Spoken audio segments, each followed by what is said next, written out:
បាទសូមអនុញ្ញាតគោរពជម្រាបសួរដល់បងប្អូនប្រិយមិត្តទូទាំងជនដែលបានជ្រាបហើយថ្ងៃនេះគឺបងប្អូនប្រជាពលរដ្ឋរស់នៅភូមិប្រធាតភូមិបង្កាញ់ឃុំប្រធាតស្រុកកំពង់ត្បែកខេត្តព្រៃវែងគាត់កើតទុកមិនសុខចិត្តបង្ហាញដាស់លើមកបាទកើតទុកមិនសុខចិត្តចំពោះក្រុមហ៊ុនអគ្គិសនីក្រោលគោអេកាដែលបម្រើសេវាកម្មបងប្អូនជាពលរដ្ឋនៅភូមិបង្កាញ់ឃុំប្រធាតបាទរាល់ខែ12ខែក្នុងមួយឆ្នាំ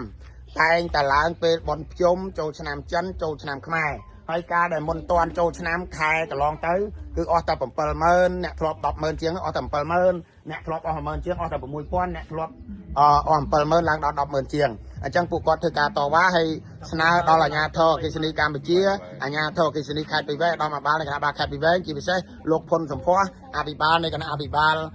ស្រុកកំពង់ត្បែកនិងលោកមេឃុំប្រធាតសូមលោកមេត្តាជួយរកយុត្តិធម៌ហើយសិក្សាស្រាវជ្រាវហើយស្នើដល់អាជ្ញាធរអគ្គិសនីកម្ពុជាបាទនៅទូទាំងប្រទេសនោះឲ្យលោកចុះមកវាស់វែងគីឡូកុងទ័រជាមួយនឹងអាជីវករអ្នកលក់ភ្លើងនិងអ្នកប្រើប្រាស់បាទសេវាករនិងអ្នកប្រើប្រាស់ដើម្បីឲ្យមានភាពយុត្តិធម៌ទាំងអស់គ្នាមីងធ្លាប់ប្រើអស់ប្រមាណមីងចាខ្ញុំធ្លាប់ប្រើដល់អត់តែ70000 80000បាទហើយដល់140,000បាទ7900បាទអញ្ចឹងបានឲ្យមីងរាល់ដងមីងធ្វើប្រើអស់តែប្រមាណម៉ឺន70000 80000បាទ70000 80000តែដល់ថ្ងៃឆ្នាំខែនេះចូលឆ្នាំហើយវត្តយកតម្រងគឺ148,400អញ្ចឹងមីងសំណុំពរឲ្យអាជ្ញាធរចុះមកពិនិត្យមើលចាសំណុំពរអាជ្ញាធរមកពិនិត្យមើលជួយមើលកន្លងរកយុទ្ធធម៌ចាយុទ្ធធម៌ខ្ញុំផងពួកខ្ញុំខែនឹងប្រើច្រើនណាស់អស់ច្រើនណាស់ប្តីពួកយើងប្រើដូចគ្នាចាហ្នឹងហើយមិនសុំអីទេសុំតែប៉ុណ្្នឹងទេចាបាទហៅពូមកពូអស់ម៉ានពូខែហ្នឹងអស់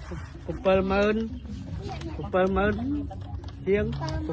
ពូរដងអស់ម៉ានអស់តែ40000ជាងបាទពូឈ្មោះនាងភួភាននេះគឺអស់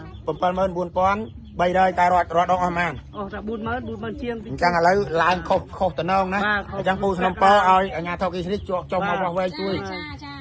ណាអរគុណមកមីងរត់ដងប្រើអស់ម៉ានមករត់ដងអស់តែកពស់80000ដែលម្ដងហ្នឹងលេខអស់140,000 បាទអញ្ចឹងលើសចង់គុណ2លើសមែនបាទអញ្ចឹងមានតែមីងឬក៏មានច្រើនគ្នាទៀតបាទមានច្រើនណាស់ពងមកភូមិកាញ់ទាំងអស់អញ្ចឹងអត់យុទ្ធធម៌ណាមីងទេណាប្រើដូចគ្នារបស់ក្នុងផ្ទះដូចគ្នាហេតុអីបានជាអស់ច្រើនម្ល៉េះចឹងប្រើតែប៉ុណ្្នឹងថ្ងៃធម្មតាក៏ប៉ុណ្្នឹងខែធម្មតាក៏ប្រើប៉ុណ្្នឹងហើយមិនទៅអស់ច្រើនម៉េះបាទអស់ច្រើនអញ្ចឹងអត់យុទ្ធធម៌ទេណាមីងយុទ្ធធម៌ទេខ្ញុំសូមពើឲ្យជួយបាទឲ្យជួយរកយុទ្ធធម៌ផងបាទហ្នឹងហើយខ្ញុំហងដិតបានសម្ភាសបងប្អូនជាពលរដ្ឋនៅភូមិបង្កាញ់ឃុំព្រះធាតស្រុកកំពង់ត្បែកខេត្តព្រៃវែងអញ្ចឹងពួកគាត់ទាំងប្រហែល5 6គ្រួសារនេះហើយនឹងមានទៀតដែលប្រើអគ្គិសនីធម្មតាដូចគ្នាហេតុអីបានចូលឆ្នាំហើយអស់ច្រើនបោះអស់ច្រើនគុណ2អ្នកខ្លះបាទអញ្ចឹងសូមស្នើដល់លោកផុនភ័ក្រអាបាលនៃគណៈបាលស្រុកកំពង់ត្បែកនិងលោកមេឃុំប្រធានសូមលោកមេត្តាជួយយករកយុទ្ធធម៌ជូនបងប្អូនជាពលរដ្ឋឲ្យសមតុល្យនឹងការប្រើប្រាស់ផងពួកអគ្គិសនីភាគច្រើនហើយមានបញ្ហាតលតែអ្នកសារព័ត៌មានផ្សាយបានដោះស្រាយបាទហ្នឹងសំណុំពរដល់អាជ្ញាធរអគ្គិសនីសូមលោកមេត្តាជួយចុះមកពិនិត្យវាស់វែងពិនិត្យកឡូកុងទ័រថ្លឹងវាស់វែងជូនបងប្អូនជាពលរដ្ឋនៅភូមិកាញ់ឃុំប្រធាតស្រុកកំពង់ត្បែកខេត្តព្រៃវែងផងបាទអញ្ចឹងព័ត៌មានលម្អិតយើងខ្ញុំនឹងធ្វើសេចក្តីរាយការណ៍បន្តទៅទៀតបាទសូមអរគុណសូមគោរពលា